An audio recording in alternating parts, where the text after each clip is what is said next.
All right, we're back.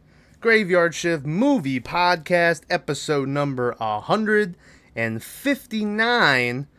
This week, I watched The Fog, John Carpenter's The Fog, from 1980.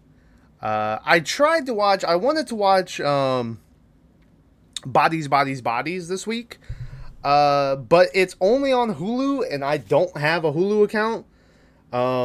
I had one just to watch all of Always Sunny in Philadelphia, but after I was done with that, Hulu has never really had anything that's interested me all that much. So I just never. It's the one I use the least of, and I got to where I had so many streaming platforms. I was like, I gotta drop one of these, and so Hulu was the easy choice. And so it wasn't streaming anymore. I think I could rent it. Well, I know I could rent it and watch it, but I didn't really feel like renting anything. So I went on the old Amazon Prime machine and was looking around, and I saw The Fog, and I've been thinking, we've had a lack of John Carpenter movies, I believe. No, actually, I think about it, we've done quite a few. We've done Halloween, They Live, The Thing. I believe he directed Halloween 3, right? Or did he not write? Or did he direct the first 3? Because I know he was involved with Halloween 2 and 3. And then everything after that until the remakes he was done with. But anyway, the Fog's one of those movies I had never seen before. And I always heard it's like it's this classic. But I think I always considered, like The Mist. And I was like, oh, it's The Fog, The Mist, it's the same thing. It's not the same thing. They are very different. And I gotta say, I like them both pretty much equally. I really like this movie. I'm gonna give it an 8 out of 10. There is the first 25 minutes of this might be my favorite 25 minutes out of any John Carpenter movie. Even though that might not be true, because The Thing is like a perfect movie to me. So I'm sure The Thing has like a 20-minute stretch that I like more than the first 20 minutes of this movie. But yeah, I really like this movie. Like I said, the first like 25 minutes is amazing. I really, really was into it. And then the rest of the movie, moves by fucking fast as shit. Like, I paused it at one point to go get some coffee, and I was like 45 minutes in. It's only an hour 30, I believe, which they had to add like 10 minutes after they were done filming. I think I read it was originally 80 minutes, and they were like, we gotta fucking pad some shit in there. And one of the things they added is maybe my favorite part of the movie, and I'm real glad that they decided to add that in. But yeah, it flies by. The story's really simple. There's nothing too complicated about it. It's like an old timey campfire, tall tale that you tell to scare your friends and shit. That ends up in this scenario coming to life and being real. But it's just really good. The music's really good. A lot of the shots really good. There's a lot of creepy shit. Yeah, it's just like I said. It's John Carpenter. I don't think, I've said it before that I'm not a fan of Halloween, but I wouldn't necessarily say I hate it either. Like, I can respect what it is. I just don't. It's just so slow and boring to me, personally. Which, it's the same thing. I'll give it this. Like, I'm a Jason guy. I'm a Friday the 13th guy. Halloween is much better than Friday the 13th, the first one. The first Friday the 13th is a piece of shit. So at least Halloween is like kind of artful and, but I'm not a fan of it. But every other John Carpenter movie I've ever watched, They Live was really good. The Thing, like I said, is a perfect fucking movie for me. Yeah, I haven't watched the Escape from New York or Escape from L.A. I believe Escape from LA is the first one, right? And that's the one that's good. And then New York is like the one that people are like, ooh, it's kind of shitty. But I haven't watched them. I need to. I'll get around to it. But yeah, I finally watched The Fog, and it's really good. So if you haven't seen it before, I highly recommend it. Um, but hey, spoiler warning for The Fog from 1980. If you've never seen it before, I'm gonna ruin everything about it, so you've been warned. The movie kicks off with a quote from Edgar Allan Poe, talking about how, is everything we see in life just a dream within a dream? And then after that, we get an old sailor. It looks like he's a sailor. He's got like a sailor hat. But he's at a camp. There's a bunch of kids around. It's like a little campfire. And he tells them all a story about a boat named... God, I can't remember the name. The Elizabeth Dane or something like Elizabeth Dane. I think that might be it. There's another boat later in the movie called the Seagrass, and that's what I was gonna call it. No, oh shit, no, that's a different boat. But he's telling them about this boat where this fog rolled in and they couldn't see shit. And so they were looking for like the lighthouse so they knew, where to go. And they saw a light in the fog, and so they, went towards it thinking it was the lighthouse. But it ended up being like a campfire. And so they fucking ran into the ground and into the rocks, and they all fucking drowned and died and shit. And the legend is that when the fog returns to Antonio Bay, the dead sailors from under the water will return for revenge against those who led them astray. And he says that as they're all sitting around the campfire, and he's like, who led them astray with a campfire just like this? And I was kind of expecting, like, someone to jump out and be like, boo, boo, or the sailor to be like, gotcha, and jump. But it holds on his face, his really, like, stern, scary face, and then the camera just pans up into the sky, and it goes to where we can see over, like this mountain ridge or this hill, and see the water, and then it pops up John Carpenter's The Fog. And I really like this opening. It set the mood for me in the movie. They added this. This was part of what they added to add on 10 minutes. And it's kind of amazing to me that wasn't in the movie before. Like, that's what sets up the whole story for the movie. Like, there's other parts where you could kind of piece together what's going on. But that kind of sets the tone for the whole movie. And then when shit starts happening, you're like, okay, I get this. I know what this is. But yeah, they added this in afterwards, and it's great. It might be my favorite part of the movie. I love the story. I love the fact that there's no fucking guy jumping out to scare the kids after the story's over. How, like, it's dead serious, and the camera just pans up, and that's how the movie opens. Yeah, I really like the opening to this movie. After that,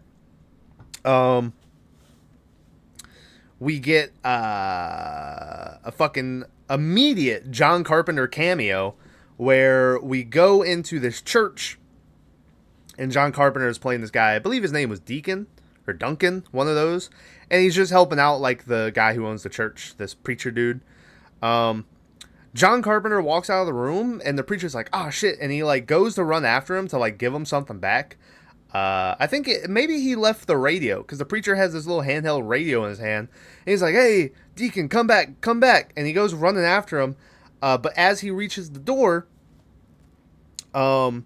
this fucking giant chunk of rock just falls out of the wall where his desk is and lands on top of the table. And it's real fucking loud. And he drops the radio, and the radio kicks on, and like some music plays. I thought that was a real clever way of introducing music to the scene.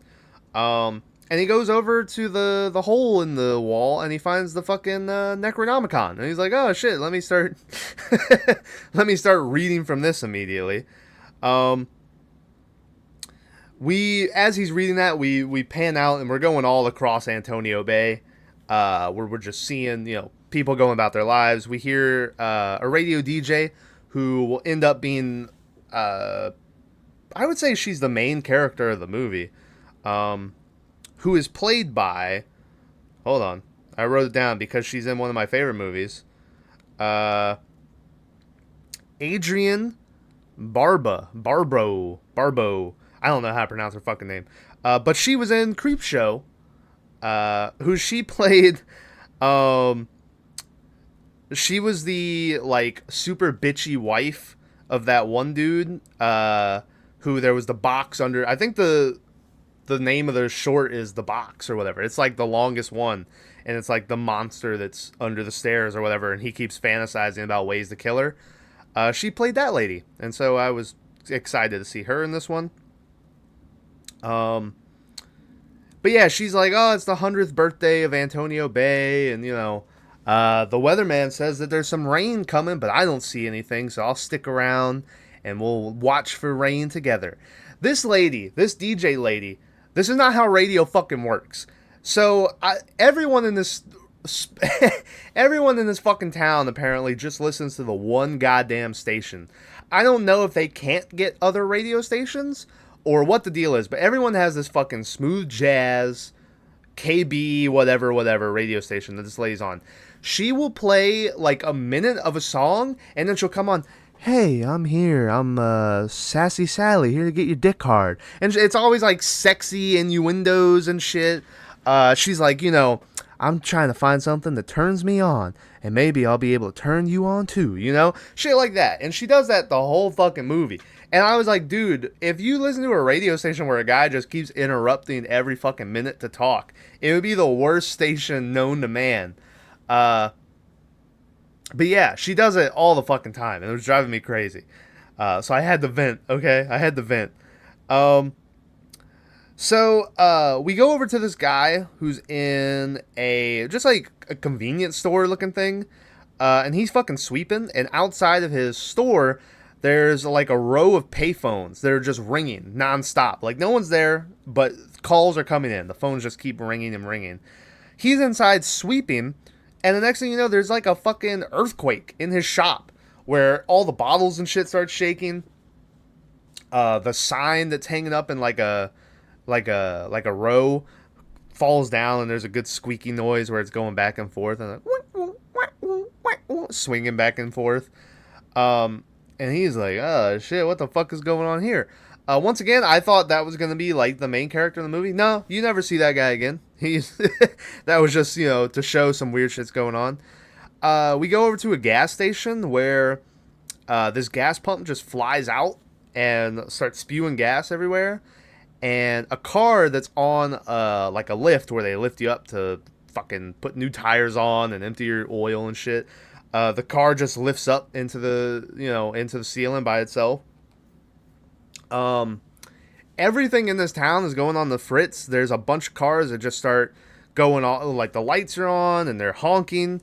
TVs are kicking on and it's all staticky and shit. This is the first 12 minutes of the movie.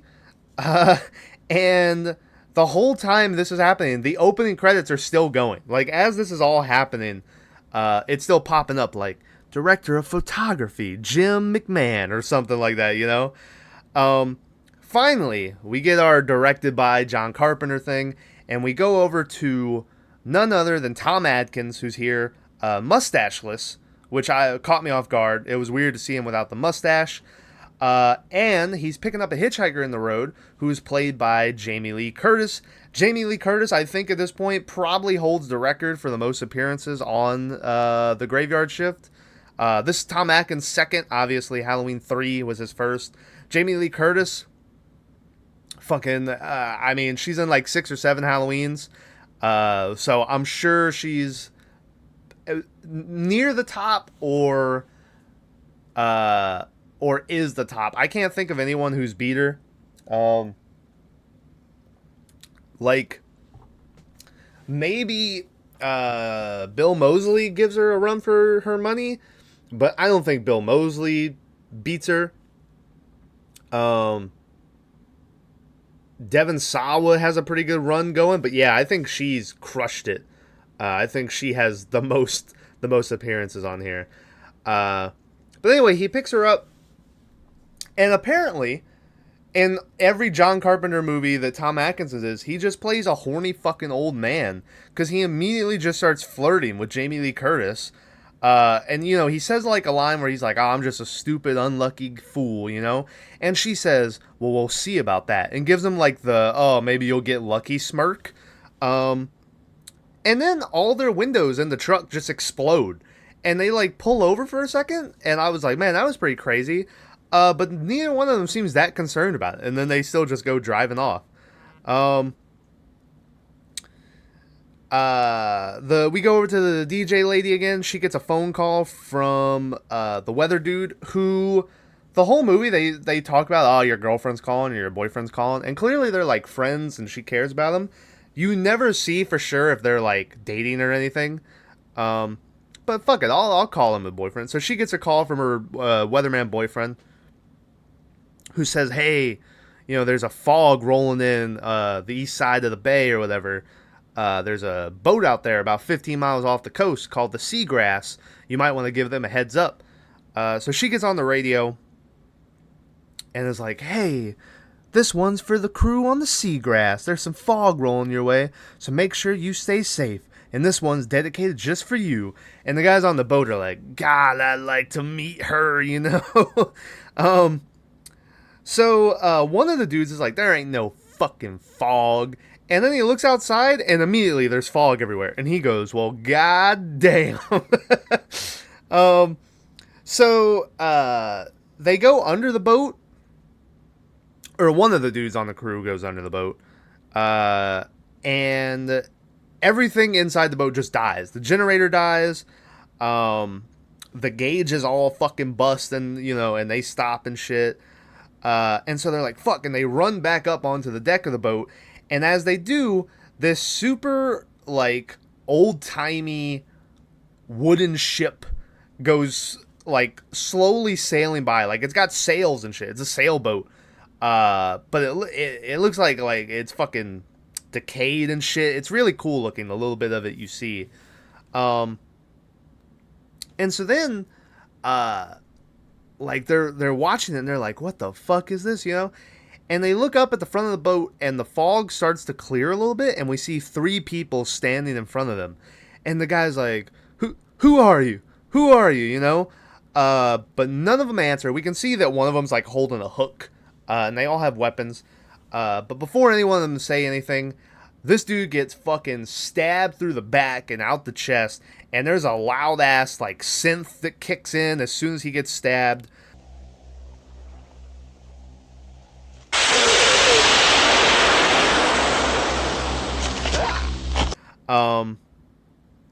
Yeah, he gets stabbed.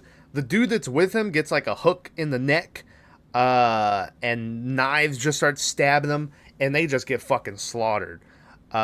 We then go to the one member of the crew who's still down underneath the boat, and we see one of the dead sailorman dudes creeping up behind him, and it gets like super fucking dark when he comes in.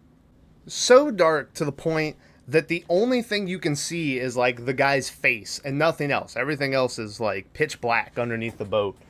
Of course, he gets grabbed, and he gets like a hook. Or no, I'm sorry. He just gets like spiked to the face. Like the dude has either a knife or some type of spike, and he just stabs the dude like twice in the face. It's fucking, it was fucking brutal. None of the gore on this movie is like, it's just like a couple quick stabs, and you never really see anything. Apparently, John Carpenter was trying to get a PG rating. This was back where PG was very loose, But they were like, fuck no, John Carpenter, here's an R. Like, they didn't even think about it. Which, the kills in premise are pretty fucking gruesome, so I don't know what he was thinking. Like I said, there's no blood or anything really. But yeah, it's like, you weren't getting a fucking PG rating, John Carpenter. So yeah, anyway, stabbed the guy twice in the face. And then everyone is fucking dead. I couldn't help but wonder. I was like, well, why the fuck are these guys killing these people when the sailorman says that, they just want revenge on the people who lit the campfire. And you never really find that out. Like, throughout the movie, they attack just random people. And I couldn't help but, be like, well, why are they, if they knew who did it and what they wanted, because later on we find out they do have a reason for being there. Why are they just generic horror villains where they, like, go and they're just killing everybody?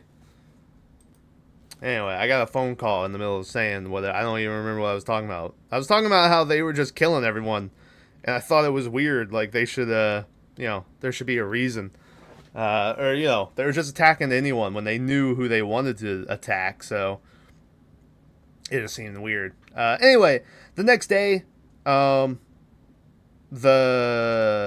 DJ lady, or no, wait, hold on. Okay, yeah. So after that, we go over to Tom Atkins and Jamie Lee Curtis, who they've already fucked. She's just laying naked in the bed, and they've already banged. I looked it up just to make sure. Also, they haven't even exchanged names. He's like, hey, what's your name, by the way? I looked it up. Tom Atkins was 45 during this, and Jamie Lee Curtis was 22. So that's cool. That's what's going on. They get a knock on the door, and we see that the person outside that's knocking is knocking with a hook. Tom Atkins goes out to open the door, but before he does, his fucking grandfather clock explodes. And that's the end of the first night. Everything up to that point had been one night so far, and we finally go to daytime. I really, that 20-minute stretch, it set the mood. Things were fucking creepy. The seagrass slaughter was really cool. Yeah, so that whole 20-minute chunk is one of my favorites that I've watched from John Carpenter. After that, we go over to the DJ lady, who her son ends up being one of the people, or one of the kids that was at the campfire when that guy was telling his creepy story about the sailors who drowned. He's out on the beach, and he sees something up on a rock by with the waves are crashing on. And he goes over, and it's a gold coin. But then a wave comes over, and when the wave goes away, it is now a piece of wood that says Dane. And so obviously we're like, oh fuck, this is a piece of the ship that crashed and all the sailors died. He picks it up and he goes running home, and we get some classic fucking John Carpenter music here that rules, and I was excited when it was playing.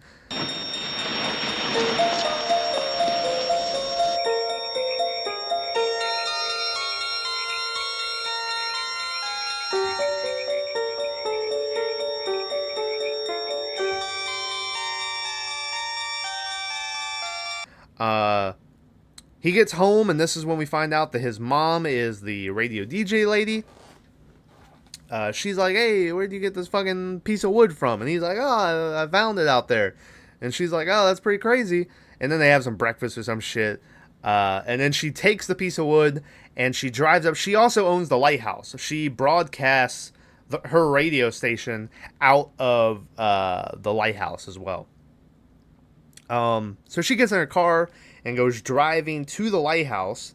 And as she does this, we get a shot of her driving through these fucking hills, these green lush hills, and it looks exactly like the early 2000s, the car driving around and then the guy jumping out and screaming and scaring everybody. And I was half expecting that to happen here. As she's driving, she hears a radio broadcast talking about how the seagrass is missing.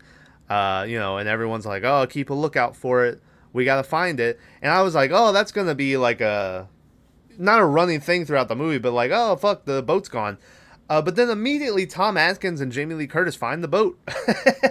I think Tom Atkins, his job is he's a boat, what is it called? He goes in and checks the boat to make sure they're seaworthy and shit. Because when they get to the boat, he talks about how he just inspected this boat 2 days ago, and it was perfectly fine. But when they get there, no one's on the boat. Everything is rusted, it's been underwater.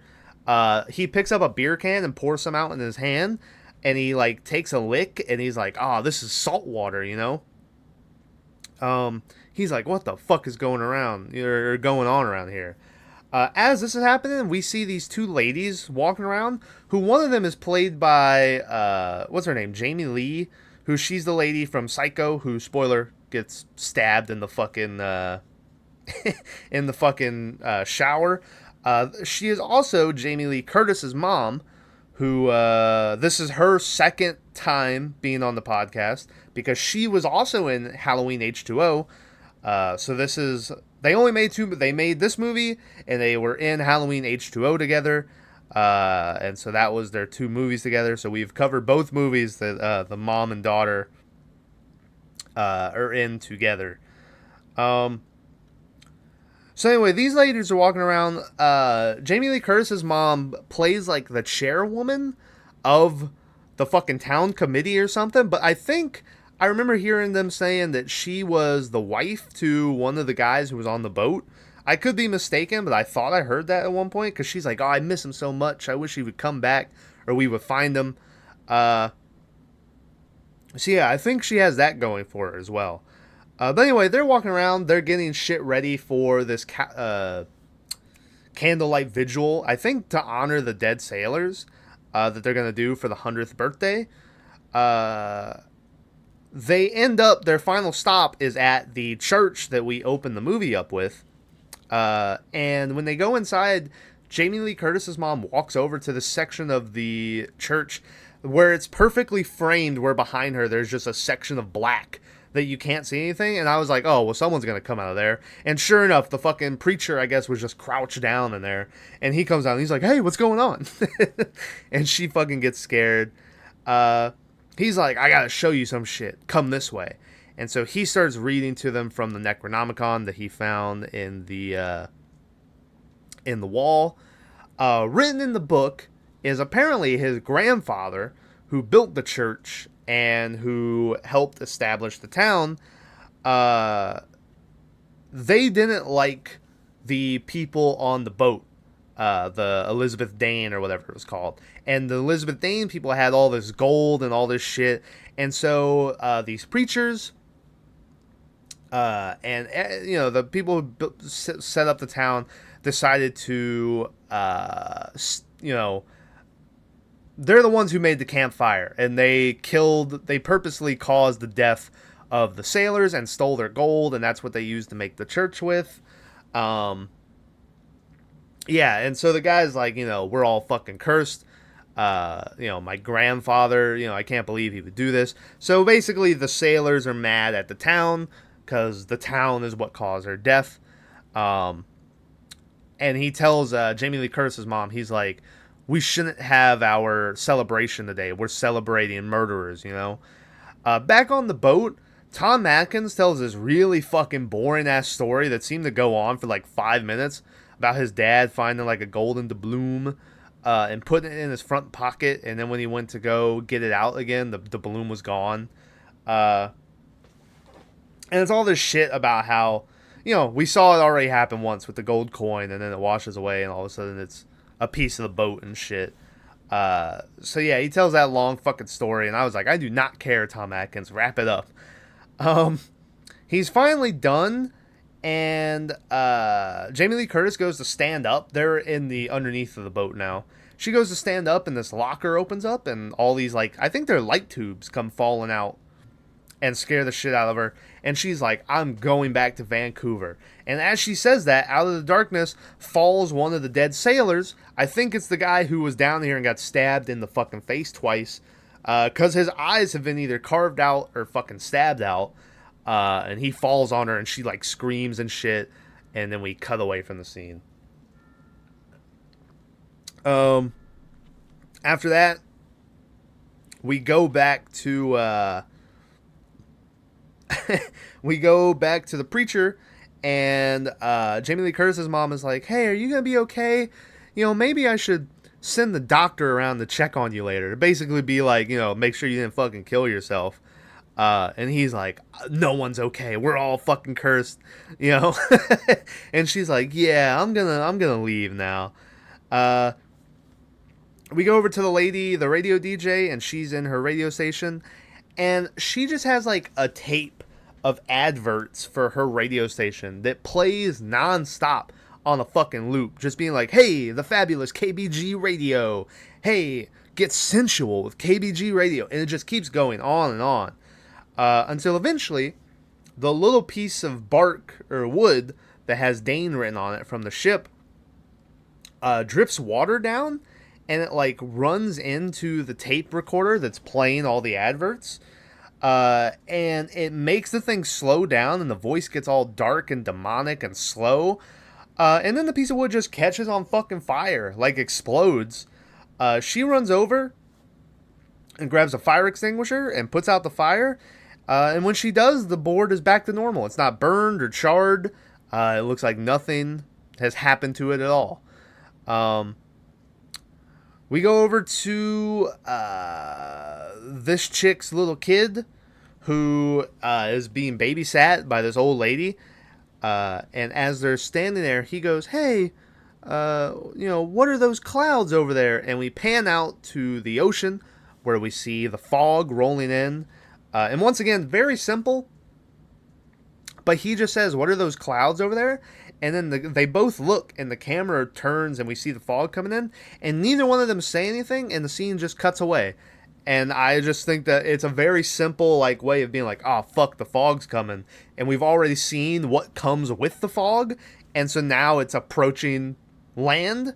And so no one needs to say anything.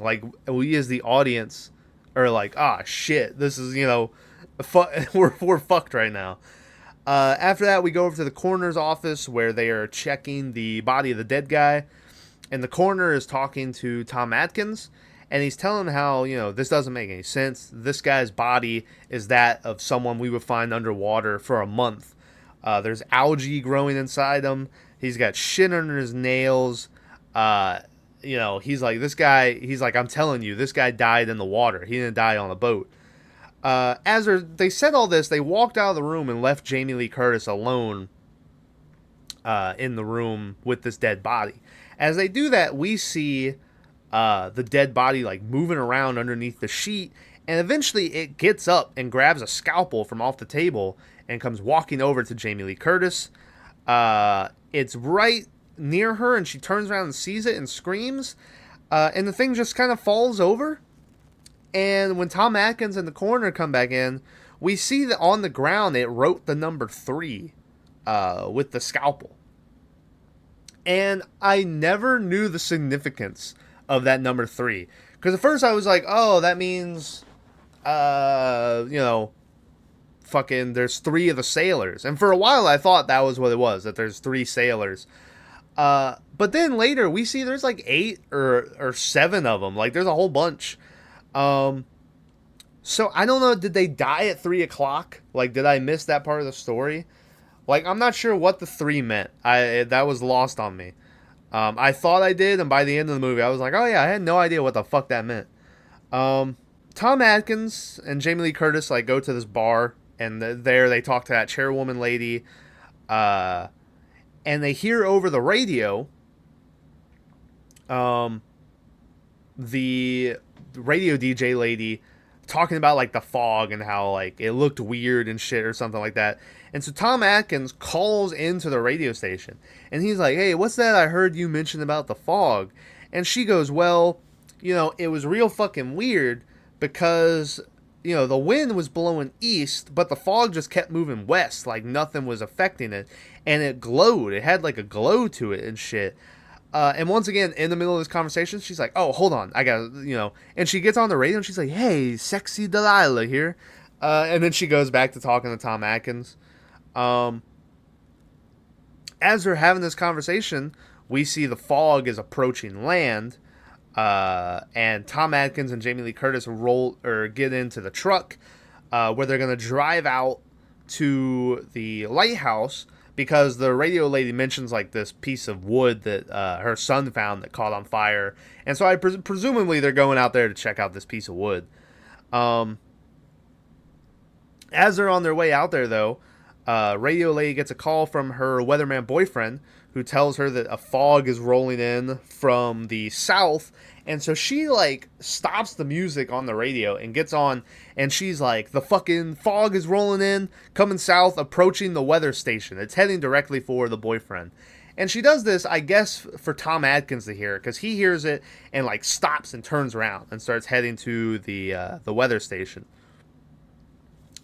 She's keeping her boyfriend on the phone with her. She seems all worried and shit, and she's telling him how, this fog is different. And, it glows, and there's something weird with it. As she's saying this, we see behind him in the window it getting foggy outside, and then all the lights go out and shit. And I was like, oh fuck, this dude is fucked. He then sees a light in the fog, and he's like, someone's shining a flashlight at the window. I'll be right back. And he puts down the phone, and she's like, no, don't fucking go anywhere. He goes, and he's like looking outside, and he doesn't see anything. And then someone starts knocking on the door, and so he's like, some asshole is pulling a prank on me. So he opens up the door, and he stands there for a second, and, it looks like there's nothing. It's just real foggy and thick. And then he turns around to, like, call back to the phone, and of course he gets fucking hooked in the neck and drug out into the fog, out of his little weatherman hut. Radio lady then, like, goes on the radio and starts being like, hey, everybody, fucking shit is going down. She starts telling everyone, they're having the candlelight vigil where everyone in town is gathered. And presumably she's radioing to try to warn them, that some shit's about to go down. They tell the, like, sheriff, or he might be a cop or something, but they tell him that, she's radioing down to them. So he goes to call her on the phone, but as he does that, all the power in the fucking town just dies. Like, radio or cell phone towers go out, electricity is out, and we watch from the water as, like, everything just goes pitch dark in the town. It looked really cool. She's up in her radio station, and she sees that the fog is rolling into her house that's down on the beach. She gets on the radio, even though all the power in the town has died. I guess the radio's still going. And she starts, like, fucking screaming. And she's like, someone needs to get to my house. My kid is trapped. She's giving out her address and shit. Tom Atkins hears this. So he fucking pulls around. And he goes driving back towards the town. This kid, by the way, I wrote down, he kind of looks like Hezbollah. I don't know, there was something weird about his face. He just looked strange to me. They drive, they get to his house, or they're driving to the house. The fog is, like, surrounding the home, outside of the glass doors and shit. It's basically smoke. Like, it's not even fog. Like, it's crazy looking. And so the old lady who's babysitting him tells him to go to his room, and then she opens up the fucking door. And I was like, what the fuck are you doing? What good could possibly come from opening this door right now?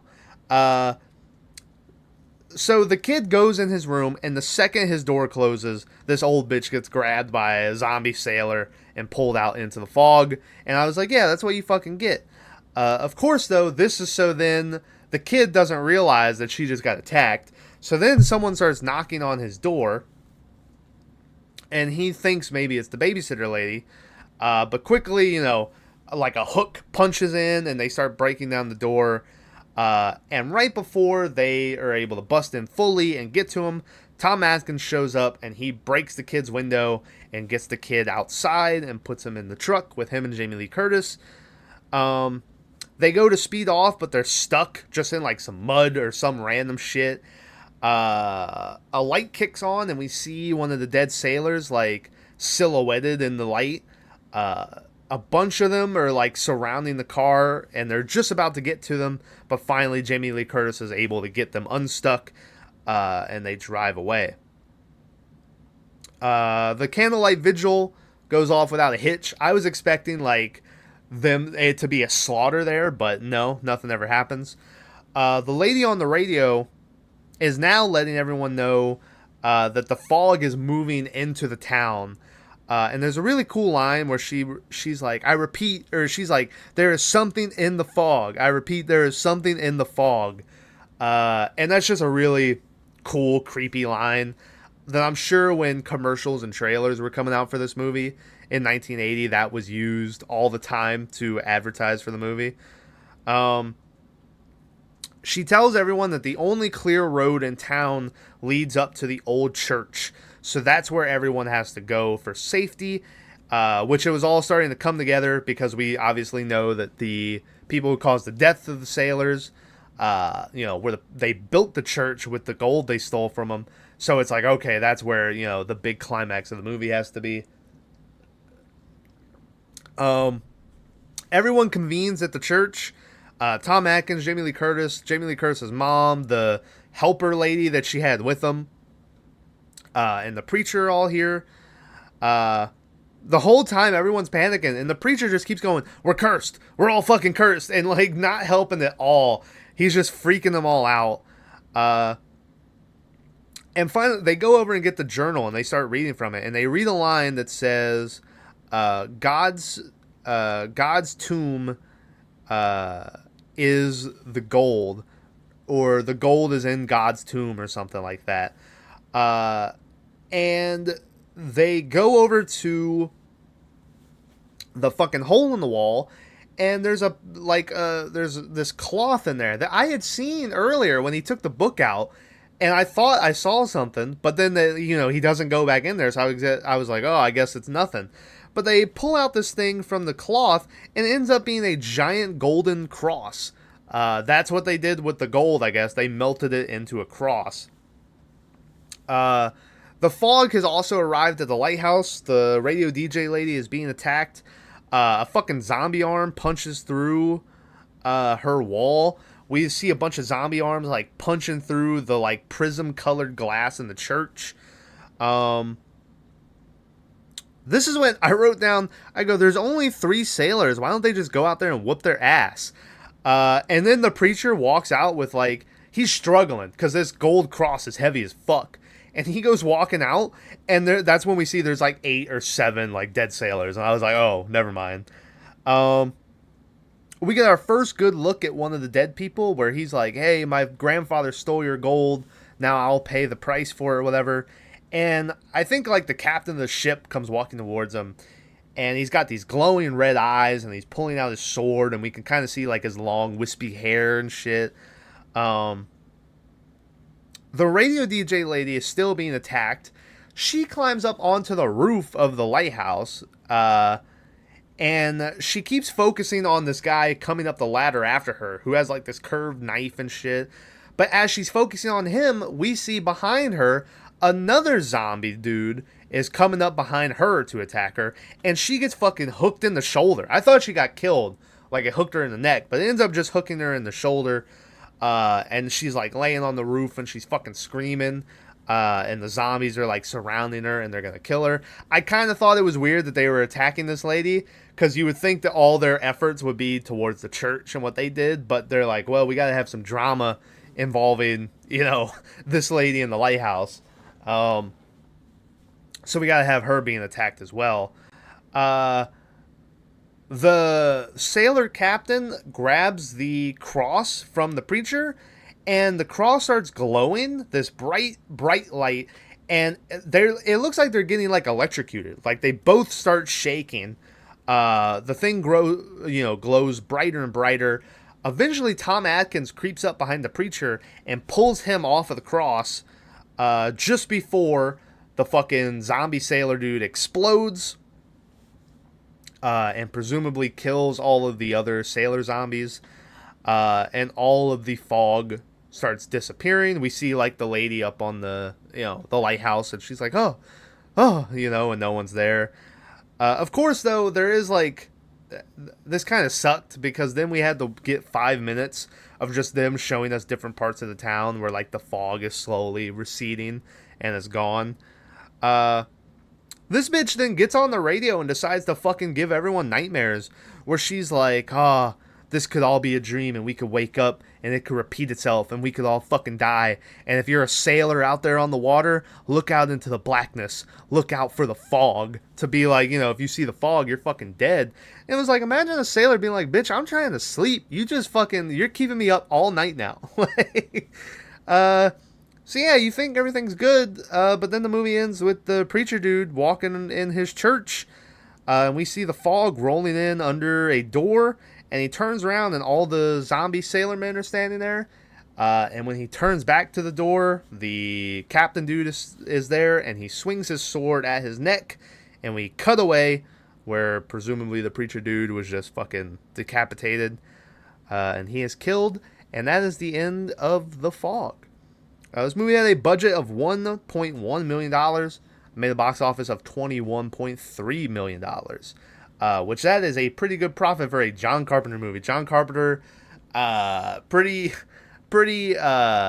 infamous for his movies just bombing at the theaters and like losing tons of money, and now they're like super famous and everyone talks about how good they are, and he's always like, fuck you, where were you when that shit came out? It's it's pretty funny. Apparently I saw this when the guy finds the book for the first time and he opens it up at the beginning of the movie. Apparently written on it was just wrote something something, my college education to work writing dumb shit in this fucking movie prop, and he's just like complaining about like having to write shit down in this book to fill up pages for the movie prop, and I thought it was funny.